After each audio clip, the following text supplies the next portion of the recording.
Now the Three Martini Lunch with Greg Corombos and Jim Garrity.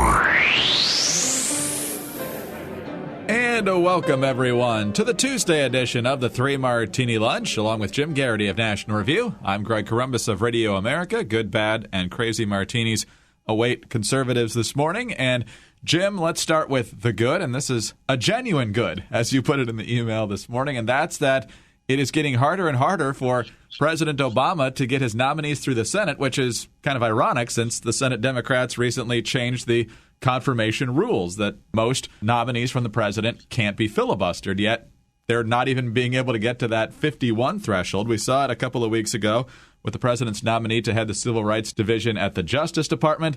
Now his nominee to be the Surgeon General, Dr. Vivek Murthy. They're looking at least 8 to 10 Democrats who aren't ready to vote for that yet, so there's not enough votes to move that. We've obviously seen in different clips on the internet and elsewhere the slew of Obama political nominees for ambassadorial positions who have been, let's just say, pathetic in their knowledge of the countries they're supposed to be connecting the United States with. Could potentially be related to the fact that Democrats know that they've got a lot of defense to play already this year and they're not ready to take on new controversies. But whatever's happening here, the president's less than qualified nominees in many cases are not being rubber stamped. I look at this and I just have this unbelievable glee because you look at the fury that this is stirring amongst liberals and folks who are used to getting what they want from the Obama administration. I think one of my favorite assessments comes from Business Week, a columnist named Paul Barrett, who says this is his defense of Dr. Murthy, declaring it a ludicrous opposition. He's vowed to make fighting obesity his main priority. He also happens to hold standard urban liberal views on firearm regulation. See, Greg, they're standard.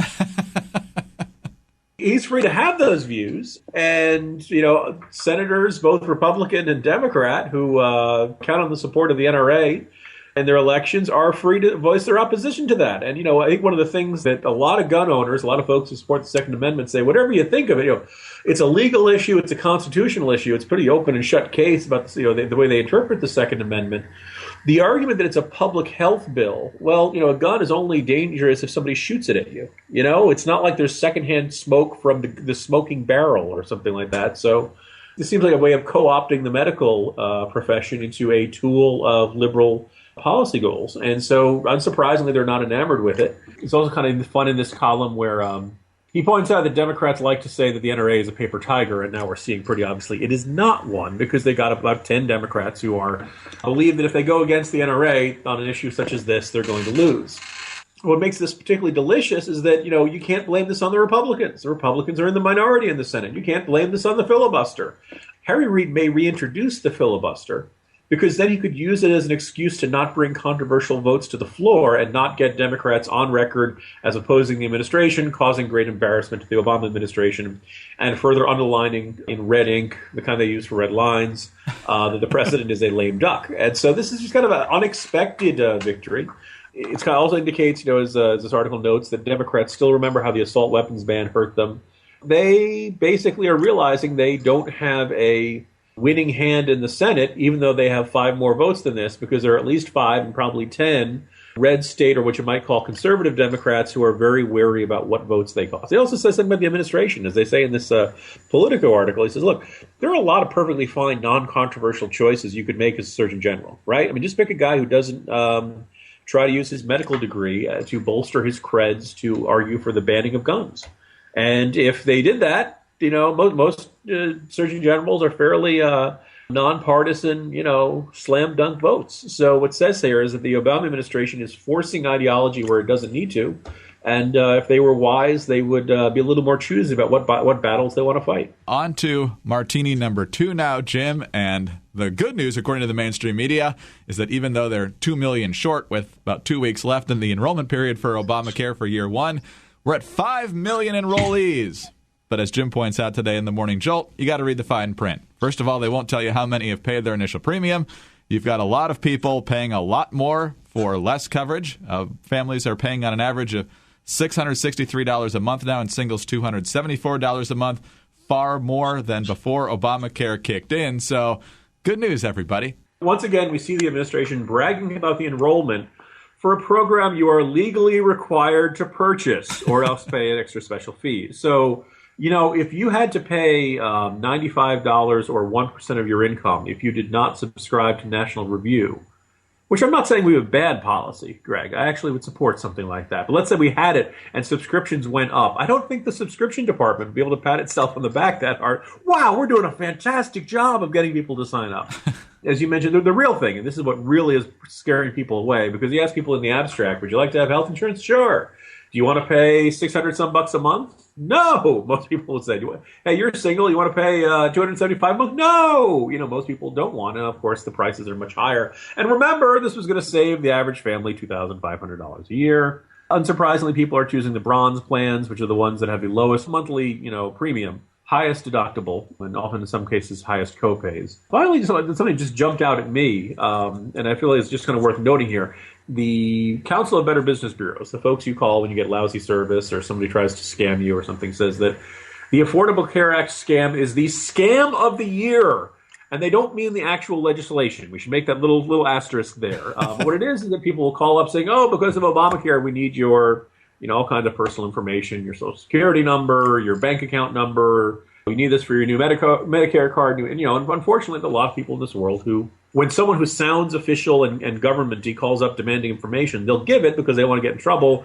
And lo and behold, they're victims of fraud, and their bank accounts have been cleared out, or credit card numbers have been used, and all that kind of stuff. As much as Democrats say, well, that's not the fault of the administration. Well, when you enact this hugely complicated piece of legislation that that the legislators themselves admit they haven't really read, it's all instituted by unelected, unseen bureaucrats who change the rules every 5 minutes, and nobody really understands it, you're basically setting the stage for fraudsters and scam artists and stuff like that. And so it's another round of Obamacare victims, and this is a story that's getting, you'll get the occasional Consumer Reports type story, but unfortunately it's been very hard to get actual numbers on how many people have fallen victim to these scams. Just kind of infuriating. One more side effect that was completely avoidable had we not passed this monstrosity.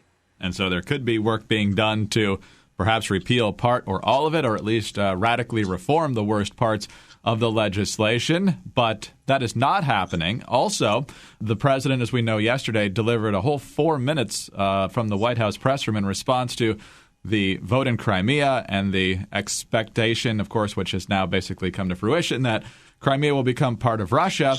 So the president's schedule, as we transition to the Crazy Martini, is not exactly focused on what you might think it is. While he is headed to Europe next week, his schedule today, this evening, will be to attend a fundraiser for the Democratic National Committee, his first fundraiser for the DNC since last Tuesday. This is from Jim's campaign spot.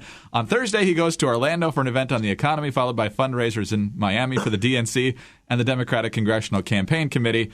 Jim, you didn't include this, but I'm sure he'll find time in there to squeeze in his NCAA picks. Yeah, the NCAA pick. So here's one thing that really, Brett Stevens has a good column, just, ripping the president a new one for being fundamentally unserious when there's this major crisis brewing overseas. As you mentioned, his statement on Ukraine took an entire 4 minutes, and was almost there was almost 1 minute for each person targeted by the sanctions, right, Greg? Yeah. Like 7 Russians. Now, here's the thing. Now, maybe those are 7 really important Russians, but I think a lot of people, including Charles Krauthammer, are saying it's not really that intimidating. And I saw this morning that the Russian Duma, the parliament over there, people can't see it, but I'm making air quotes as I say parliament, basically said, look, put all of us on the sanctions list. We all want to stand together against you guys. So obviously not very intimidating to the Russians over there.